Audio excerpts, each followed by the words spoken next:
ओम नमः शिवाय। आइए जानते हैं सावन सोमवार व्रत की पूजा विधि के बारे में। इस विधि में आप जानेंगे कि सावन सोमवार की पंचोपचार और षडोपचार पूजा कैसे की जाती है, सावन सोमवार व्रत की विधि विधान से पूजा कैसे करें। तो आइए शुरू करते हैं। इससे पहले अगर आप हमारे चैनल पर नए हैं और आपको यह वीडियो पसंद आए तो वीडियो को लाइक करें और चैनल को सब्सक्राइब जरूर करें और कमेंट में हर हर महादेव अवश्य लिखें। पूजा विधि जानने से पहले आइए सावन के दूसरे सोमवार के शुभ मुहूर्तों के बारे में जानते हैं। सावन का दूसरा सोमवार रहेगा 10 अगस्त को। इस दिन प्रदोष व्रत भी रहने वाला है। 10 अगस्त को ब्रह्मा मुहूर्त सुबह 4:29 से 5:17 तक रहेगा।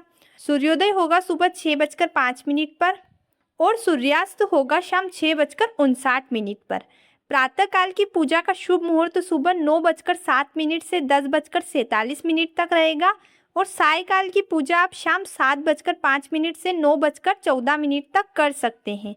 यह प्रदोष काल का समय रहेगा, तो जो भी व्यक्ति सोमवार व्रत के साथ साथ प्रदोष का व्रत भी रखेंगे तो आप दोनों ही व्रत की पूजा इस समय कर सकते हैं। राहु काल सुबह 7:41 से 9:18 तक रहेगा। इस समय आप कोई विशेष शुभ कार्य ना करें। सावन सोमवार की पूजा के लिए या व्रत के लिए प्रातः काल से ही आपको तैयारी करनी होगी। सबसे पहले ब्रह्मा मुहूर्त या फिर सूर्योदय से पहले उठकर स्नान करके साफ स्वच्छ वस्त्र धारण करें। सावन सोमवार की पूजा में हल्के रंग ही पहनने चाहिए। सफ़ेद, गुलाबी या फिर हरा रंग आप पहन सकते हैं। पूजा स्थल को गंगाजल से पवित्र करें और पूजा के लिए उत्तर या पूर्व दिशा की ओर मुख करके ही बैठना चाहिए। भगवान शिव, माता पार्वती, भगवान श्री गणेश का स्मरण करें। अब दाहिने हाथ में जल लेकर 3 बार आचमन करें, यानी कि 3 बार आपको जल ग्रहण करना होगा।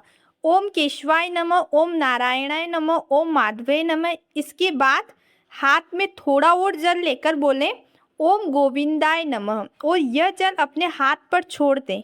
अब आपको सभी सामग्री को गंगाजल से शुद्ध करना होगा। दाहिने हाथ में पुष्प, जल और अक्षत लेकर व्रत या पूजा का संकल्प लें। अगर आप सावन सोमवार के व्रत कर रहे हैं, 16 सोमवार के व्रत कर रहे हैं या फिर केवल आप सोमवार के व्रत ही कर रहे हैं तो उसका आपको संकल्प लेना है। संकल्प इस प्रकार से कहें, ओम मम अखिल पापक्षय पूर्वक सकल मनोरथ सिद्धरम श्री सांब सदाशिव प्रियर्थम श्रावण मासे सोमवारे व्रतमः करिष्यम। इस प्रकार कहकर जो हाथ में अक्षत, जल और पुष्प है उन्हें धरती पर छोड़ दें। अब सबसे पहले आपको भगवान गणेश का पूजन करना होगा। सबसे पहले भगवान गणेश का स्मरण करें। ओम गण गणपते नमः। गणेश जी को फूल, दूर्वा, अक्षत आदि अर्पित करें। अब भगवान शिव का ध्यान करें। ओम नमः शिवाय मंत्र का थोड़ी देर आप जाप करें। उसके बाद आह्वान करें। हाथ में पुष्प और जल लेकर कहें, हे कैलाश निवासी त्रिलोचन महादेव, हे माता पार्वती, हे विघ्नहर्ता भगवान गणेश, आप कृपा कर परिवार सहित मेरी इस पूजा में पधारें और मेरी यह पूजा स्वीकार करें। मंत्र है ओम महादेवाय नमः, ओम शिवाय नमः, आव्यामि स्थाप्यामि। ऐसा कहकर पुष्प अर्पित करें। अब सावन सोमवार पूजा 2 प्रकार से की जाती है। एक होती है पंचोपचार पूजा। यदि आपके पास समय ज़्यादा नहीं है तो आप पंचोपचार विधि से पूजा कर सकते हैं। यदि ज़्यादा समय है तो आप षडोपचार विधि से पूजन करें। पंचोपचार पूजा में 5 चीज़ें अर्पित की जाती हैं। सबसे पहले गंध और चंदन अर्पित करें और कहें ओम नमः शिवाय, ओम गंधम सर्वयापी। उसके बाद पुष्प और बेलपत्र अर्पित करते हुए कहें ओम पुष्पाणि सर्वयापी। ओम त्र्यंबकम यजामहे सुगंधिम पुष्टिवर्धनम उर्वारुकमेय वंदिना मृत्युर्मोक्षिमामृतम। अब धूप अर्पित करते हुए कहे ओम धूप माग्रम प्यापी। उसके बाद दीप जलाएं, घी या तेल का दीपक लगाएं। अब धूप अर्पित करते हुए कहे ओम धूप माग्राम यापी। उसके बाद दीपक जलाएं, घी या तेल का दीपक लगाएं और कहे ओम दीपम दर्शयामी। 5वीं विधि में नैवेद्य अर्पण किया जाता है। नैवेद्य में फल, मिठाई, दूध या अपनी श्रद्धा के अनुसार सात्विक भोग रखें और बोले ओम नमः शिवाय, ओम नैवेद्यम निवेदयामी। इसके बाद थोड़ा जल अर्पित करें, आरती करें और क्षमा प्रार्थना करें। यह तो थी पंचोपचार विधि। अब अगर आप षोडोपचार विधि से पूजन करना चाहते हैं तो इस विधि का अर्थ है भगवान शिव को 16 प्रकार के उपचार अर्पित किए जाते हैं। सबसे पहले आह्वान करेंगे, ओम आह्वायामि देवेश्यम पार्वती सहितम शिवम। आप भगवान को आसन देंगे। आसन में आप पुष्प या अक्षत का आसन दें। ओम आसनम सर्मयापि। फिर ओम पाद्मम सर्मयापि कहते हुए भगवान को जल अर्पित करेंगे। अगर आपने घर पर शिवलिंग बनाई है या फिर आप कोई प्रतिमा की पूजा कर रहे हैं तो यह सारी विधि क्रम से करें। आप भगवान को अर्घ्य अर्पण करेंगे और कहेंगे ओम अर्घम सर्वयापी।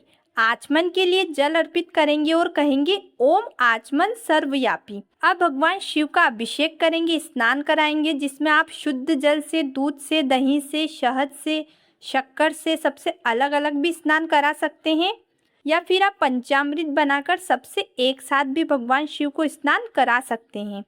अंत में फिर शुद्ध जल से स्नान कराएं। अभिषेक करते हुए केवल आप ओम नमः शिवाय या महामृत्युंजय मंत्र का जाप कर सकते हैं।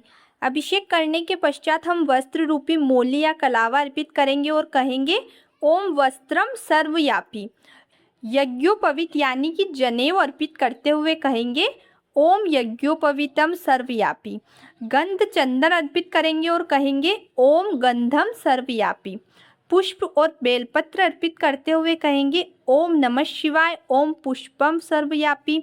धूप दीप जलाते हुए कहेंगे ओम धूपम सर्वयापी, ओम दीपम दर्शयामी। फिर नैवेद्य अर्पित करें। नैवेद्य में फल, मिठाई, दूध आदि का भोग लगाएं। चूरमे का भोग भी आप लगा सकते हैं। भोग लगाते हुए कहें ओम नैवेद्यम निवेदयामी। भोग अर्पण करने के पश्चात तांबुल यानी कि पान, सुपारी, लौंग और इलायची भगवान को अर्पित करें और कहें ओम तांबुलम सर्वयापी।